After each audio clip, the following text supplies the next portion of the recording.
Over the next 20 years, India's capital is set to absorb another 10 million people, pushing the population to a staggering 32 million residents. Take a look at these streets. When neighborhoods are already packed shoulder to shoulder, where on earth do all those new families live, work, and commute? To answer that, the Delhi Development Authority has officially cleared the Master Plan for Delhi 2047.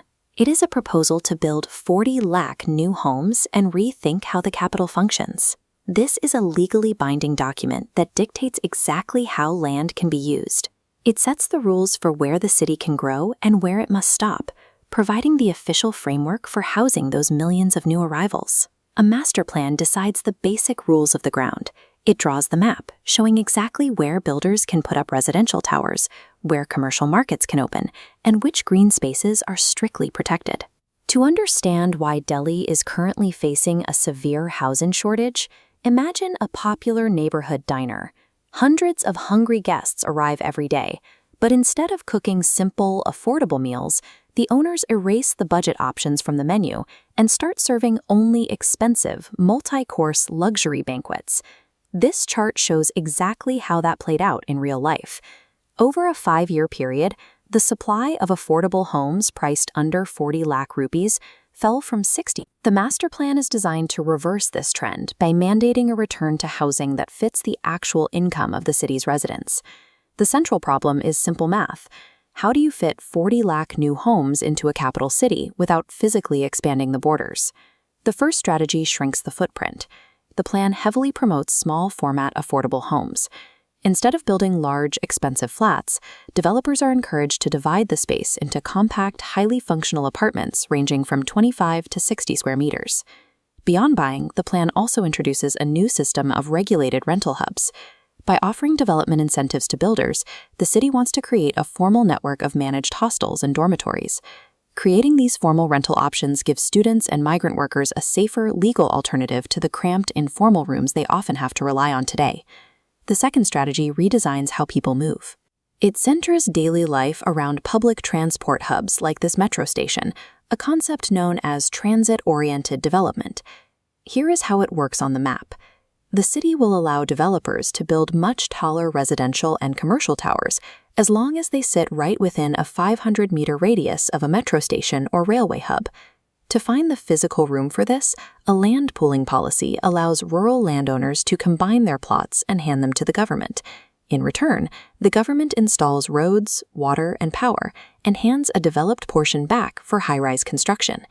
When you build high-capacity towers on top of metro lines, residents can walk out their front door and be on a train in 2 minutes. Over time, this makes owning a private car an option rather than a necessity. The third strategy focuses on areas that already exist. The plan allows the demolition of aging, 2-story government and cooperative housing societies, replacing them with modern towers that can hold more families on the same amount of land. While the city grows upward, it is pulling back from the water. The plan establishes strict boundaries around the Yamuna River. Concrete construction is banned in the active river zone, ensuring floodwaters can flow naturally and recharge the water table. By focusing growth vertically inside existing neighborhoods, the city protects its vital ecological zones from being paved over. So, how does this actually affect your life? If the plan succeeds, the influx of millions of compact flats and formal rentals should help stabilize prices, making it possible for families to find a legal home inside the city again. Second, look at the streets. Moving more people onto the metro rail system directly reduces the number of private vehicles on the road and easing the daily gridlock for everyone. Fewer cars in traffic means less tailpipe exhaust. That helps lower the volume of pollutants that contribute to the hazardous air quality seen every winter.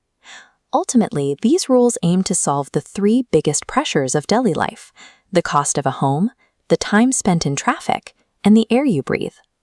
On paper, this is a progressive blueprint, but historically, these big plans have faced hurdles, from slow bureaucratic clearances to infrastructure projects that take years to complete.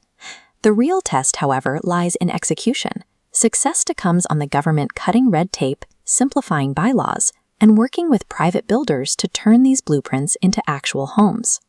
Now that you've seen the plan for high-density towers and compact homes, Do you think this will finally make the capital affordable, or will delays hold it back? The 2047 master plan shows how a megacity tries to adapt to its own growth.